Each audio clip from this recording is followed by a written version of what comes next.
What's up, my luxurious fleet? 2018 is coming to a close. It's been coming fast. We're currently in our December to Remember sales event right now across the country for Lexus. But I wanted to take this time before the year ends to kind of talk about how Lexus did for 2018 with their new vehicles or their refreshes, etc. They had a lot going on. Some of them were a big success. Some of them, I'll see you on the other side of that intro. Hit the subscribe button. Hit that subscribe button and let's do this.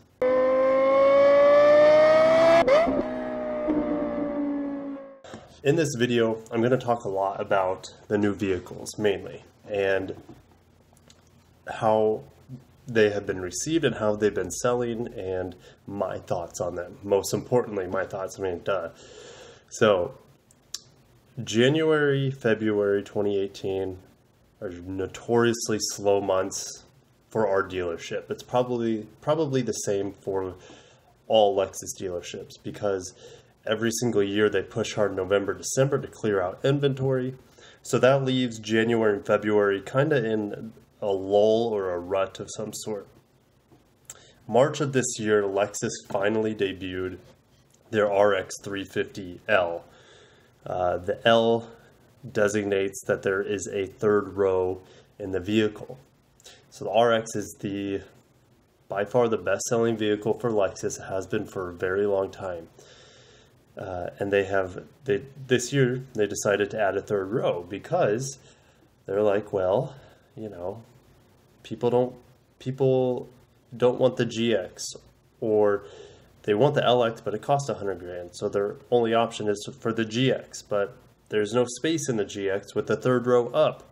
So what are we supposed to do? Well, Lexus made the RX 350L, which is a whopping 4.4 inches longer than the normal 350. My thoughts on the vehicle, actually, I don't think I ever reviewed an RX 350L. Maybe I should. But the RX 350L, I don't want to say it's a complete failure because some people really enjoy it. In my opinion, it should cost marginally more. Marginally is not a word. Marginally more than the normal RX.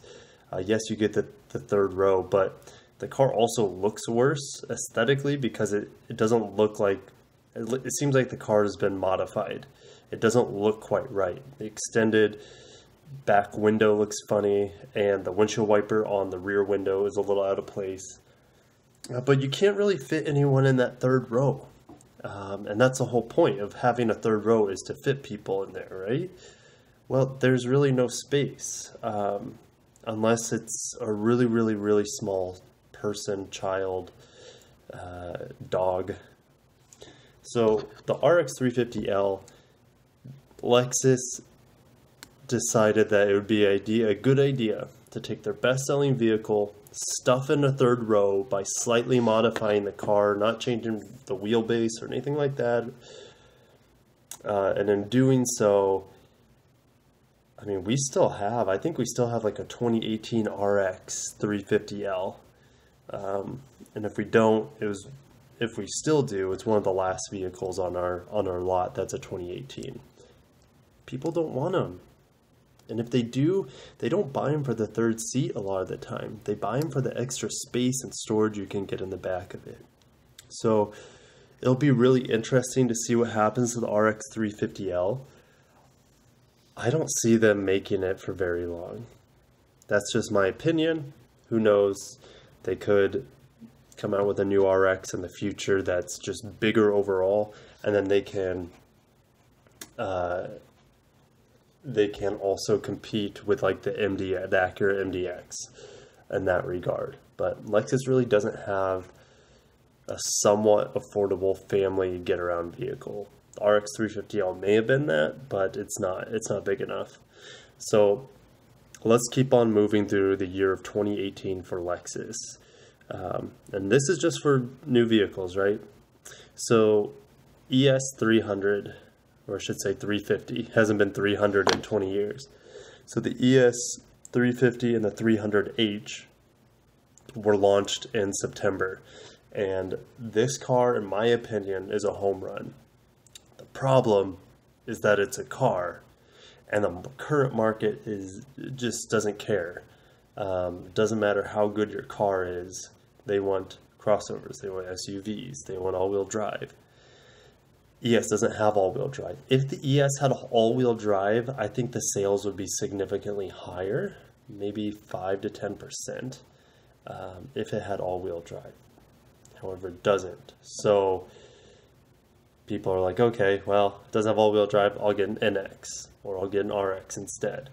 So the ES is an absolutely phenomenal vehicle. It's better than its predecessor in every single way. Of course, the technology is better, but the ride feel, the quietness, the comfortability, the engine's better, the transmission's better. You have more leg room. The materials are better. Like, it is an absolute home run from Lexus. The problem is people don't want sedans. So even though this vehicle is, for what it is, I think it's a 10 out of 10. Okay, maybe a 9 out of 10 since it doesn't have all-wheel drive. But it will in the future. In about a year from now, they're going to put all-wheel drive in it. The 300H I haven't got my hands on yet. I would love, well, I'm not going to, I haven't got my hands on to review it. I actually have driven it for training before, and I really enjoyed it. I think it's the way to go, in my opinion. You get 45 miles per gallon in town, etc. But let's move on. Even though the ES is the best ES and arguably the best midsize sedan in the freaking country, it's hard to argue that it's not. It's not what people are buying right now. So let's move on to another car people aren't buying, which is a coupe, or coupe. The RC 350 received a refresh for October and November. Well, that's kind of where it came out. So it's a 2019 model. We just got our first two 2 weeks ago, maybe 1 week ago. 1 week ago, we got our first two. Actually, we'll put pictures that I've taken of one we have in our showroom up.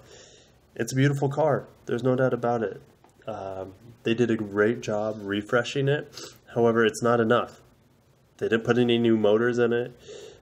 Most people, your average person, even most of your Lexus enthusiasts, won't be able to tell the difference between the 2015 to 2018 model versus the new 19 refreshed.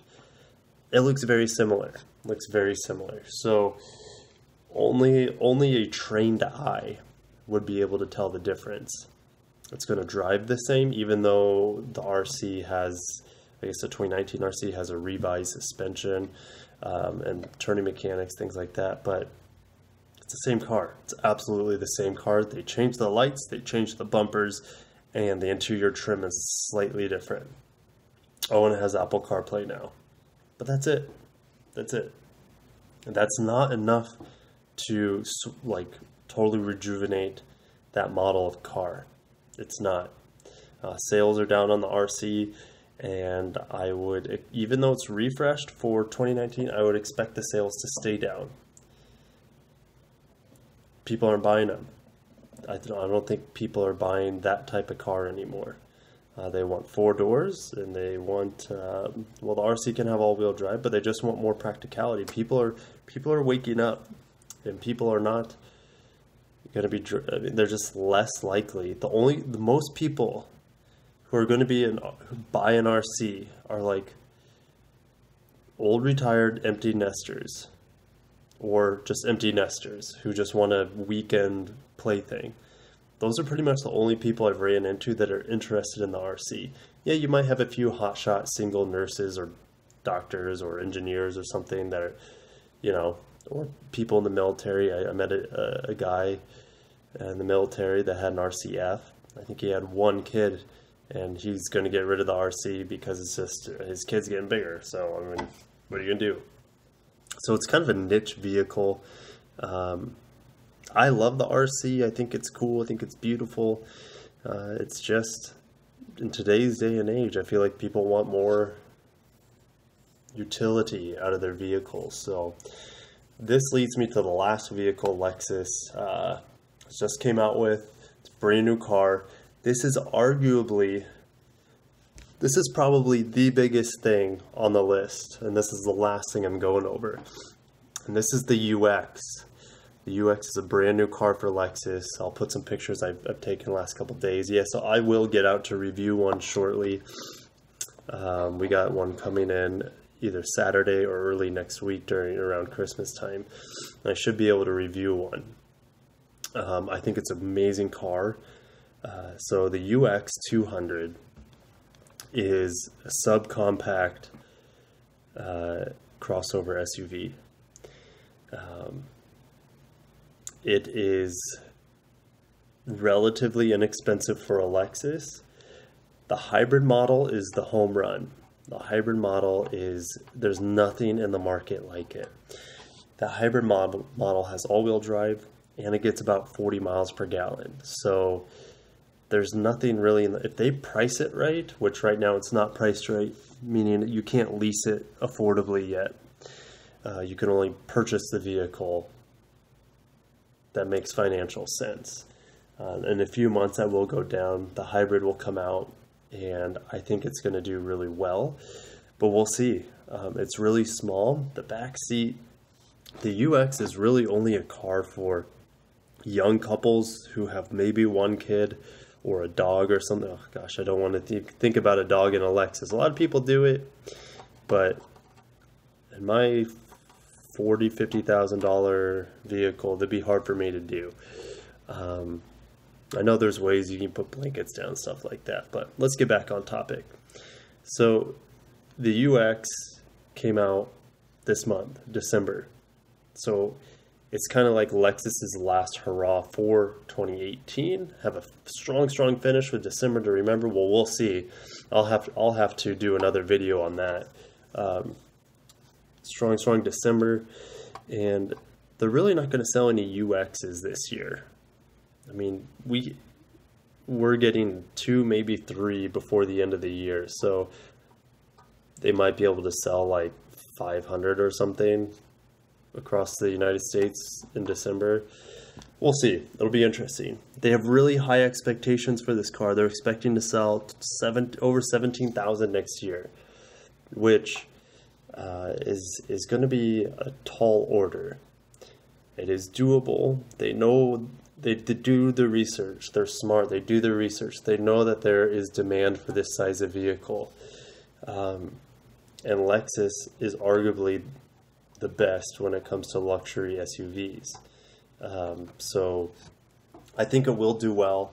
I don't know if it'll do as well as they're hoping. They really got to get that leasing price down and just kick the crap out of their competitors.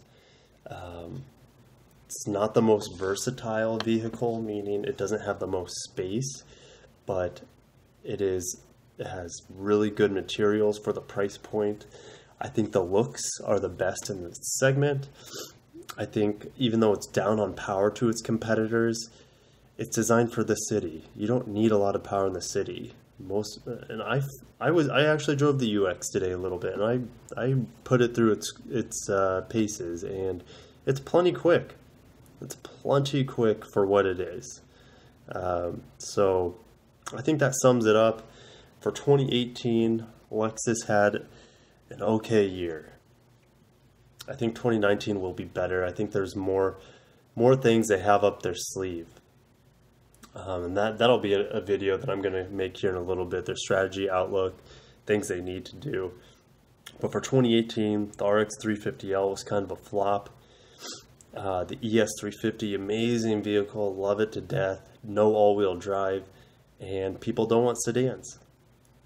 It's sad. It's sad. I know that hurts a lot of you guys out there.